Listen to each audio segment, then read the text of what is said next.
Hey everybody, this is Andy Leonard, and I am here on my back deck next to the Andy weather station. What is the Andy weather station, you ask? That's a fantastic question. It's um, it's really just an Accurite weather station that I purchased from Amazon.com, and it's mounted here on my deck. I actually recently relocated it. I did this yesterday or the day before to get it closer to the base station receiver because it was right on the edge of its connectivity, and sometimes it just wasn't picking up the latest data. The sound you hear in the background is pecans in the fire. So they make that noise. They explode. No one is shooting at me, I promise. Not now. So Andy Weather. You can learn more about it on Twitter at Andy Weather. There's also a website, andyweather.com. And what am I doing with this? Well, I measure weather data, and I use this for training purposes when I deliver training on SQL Server and SSIS. This is real-world data. It does things that kind of your sample clinical data doesn't do, like it'll miss updates, for instance. I'm actually using it to run some experiments on Internet of Things, or IoT, because it's a collection of instruments, and it's picking up stuff here from the sensors, and it's pumping them into my base station, which is located in my office, which is right up there from where I am right now. And then from the base station, there's an application that was developed by the Accurite people, and it collects this data, and it allows me to store it in a couple different ways. One way is I can put in a single file. Another way is I can create a file, I think, for each day. I do the single file option, and I've got a blog that I keep writing on this. I still haven't finished it yet. I apologize for that. It'll be at andyleonard.blog eventually, I promise. But it's a neat little experiment in IoT. So what I do is I've written a small application in C#, very basic, and what it does is it picks up that file and writes it to Azure Blob Storage. And then I scheduled it using Windows Scheduler. And I know that sounds really high-tech, right? But it's true. I'm running it intentionally on really old hardware, and it's really underpowered hardware as a result of that. I'm going to be completely blunt with you. It's an old E-machine. It has 2 gigs of RAM. It's running Windows 7 32-bit. It's that old. And so I've been able to experiment with this. One of the reasons I liked having the instrument pack at the edge of its range was I want to see, how's it going to fail. What does it look like when it misses a reading or when it doesn't get an update? How's that recorded? What does that look like in the data? And this is, I consider, very real world IoT scenarios. If you want to learn data and study databases and stuff like that, use some of the great sample databases that are out there. AdventureWorks comes to mind, Wide World Importers, Microsoft Samples, the old ones, Northwind and Pubs, Contosa. I still use those. But if I want to learn something different than that, if I want to learn what does it look like when it fails, what does it look like when it misses an update, how do the instruments respond, then I need to do a different type of engineering approach. I need something that's, I think, a little more real world.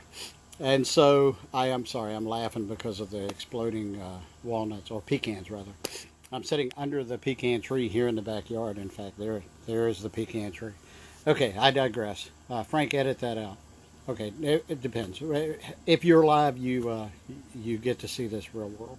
Anyway, I like this. It wasn't terribly expensive. It wasn't cheap, but it wasn't terribly expensive. It does what I want it to do, and it's kind of allowing me the opportunity to tinker around with these technologies, to get a feel for how I address some of these problems. In fact, there were some problems I didn't even realize I'd encounter until I set this station up.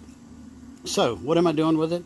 Well, I'm recording this on September the 11th, 2018, and I'm in Farmville, Virginia, and we have Hurricane Florence, which is coming into the area.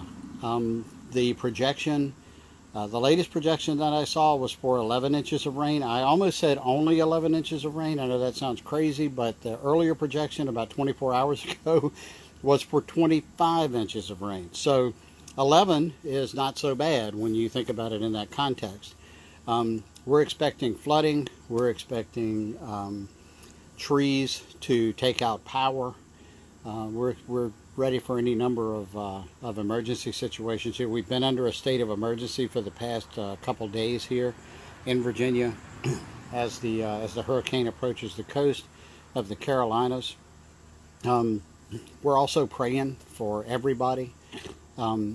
Hurricanes are not to be played with and not to be underestimated. This is a powerful storm, and our biggest concern, and in addition to the normal hurricane concerns of wind and thunderstorms and rains and possible tornadoes being spawned and stuff like that, is that this storm is projected to stall. And that's happened a couple times in the past in Virginia where storms have stalled. Most recently Gaston, and I think just before that Isabel.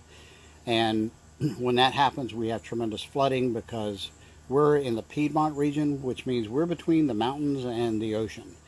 And we get flooding here just from, a couple of weeks of bad thunderstorms. We can get flooding here. In addition to that, the ground is already saturated in this area, in the Piedmont. We've had a good summer as far as rainfall is concerned.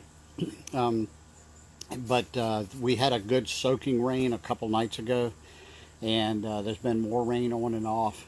Not a terrible amount, but enough to keep the ground good and wet.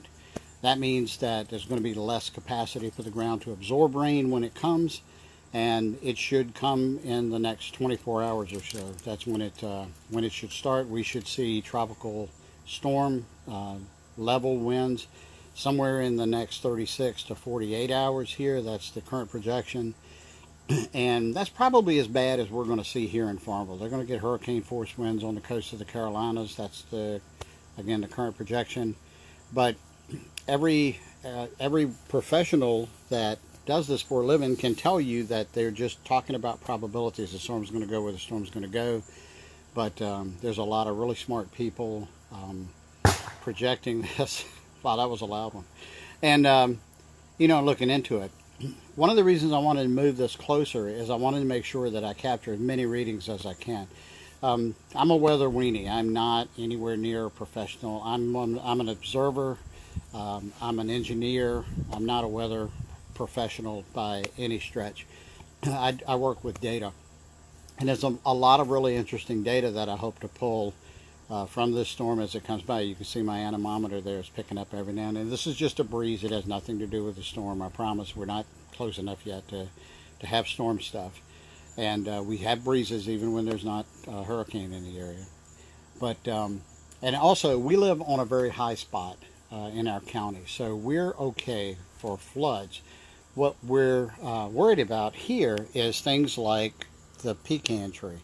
I'm not worried about the pecans exploding, but I am concerned about the saturated ground getting even more water, and then with any wind, and there will be wind, you worry about that weakening the root structure and perhaps the trees blowing over. So in particular, actually this pecan tree dropped a large limb a couple of nights ago. There was no wind. We think it's because the burn barrel, the one that's exploding the pecans behind me, is right beneath the branch that broke. But it didn't break where the burn barrel is. It broke more closer to the trunk. So we're really not sure exactly why it broke. But we pulled it down. It didn't quite come all the way down, but we pulled it the rest of the way down, sawed it up, and added it to the pile of old dead trees we've been cutting down around here this summer and burning. So anyway, a little bit of a digression there, but I'm hoping that the Andy weather station right back there picks up some good data. Hoping to catch the barometric pressure drop as the storm approaches. Hoping to catch some rainfall, although since it's under the tree, I'd question the amount that it's here. It's certainly not anything that's going to be terribly useful. If you follow andyweather.com, you're probably going to see some updates over the next day or two. I'm trying to put as much data up there as possible. I'm going to try to put everything that the instrument shows me there. And again, the instrument has some it has some data in there from where it was before. There's some data kind of stuck in the buffer in the base station upstairs as well in my office. So I'm going to try and figure out how to clean all that out so that we can get kind of a good clean set of data from Hurricane Florence as it approaches and as it passes here in Farmville, Virginia. One nice thing about the base station is if we lose power and or connectivity, then it stores days of data in the base station. So I don't have a way to go back and look at history yet on andyweather.com. Maybe I'll get that up and running here. It's been on my list. I just haven't gotten it done in a long time. So maybe I'll be able to get that posted before too long. You'll be able to look at historical data as soon as it becomes available. But right now it just shows you the last reading that it got. You can see a trend of history if you look at twitter.com/andyweather. That tries to post information, I think, every 15 minutes. Sometimes it succeeds, sometimes it doesn't. Again, it's not a very robust application. It's just some code I cobbled together in C# and kind of threw over onto this Windows 7 32 machine. So it's again, it's an interesting study in minimally viable software, if nothing else. Anyway, this is Andy Leonard with Data Driven TV, and I'm going to try and come out here and catch some more live streams as the storm approaches and maybe as it passes. And so follow Data Driven on Facebook. You'll see these live. Frank will most likely turn this into a DataPoint, although Frank's on the road. He's pretty good about this stuff. So keep up with, you can also keep up with us at our website, datadriven.tv. Anyway, this is Andy Leonard from Data Driven TV.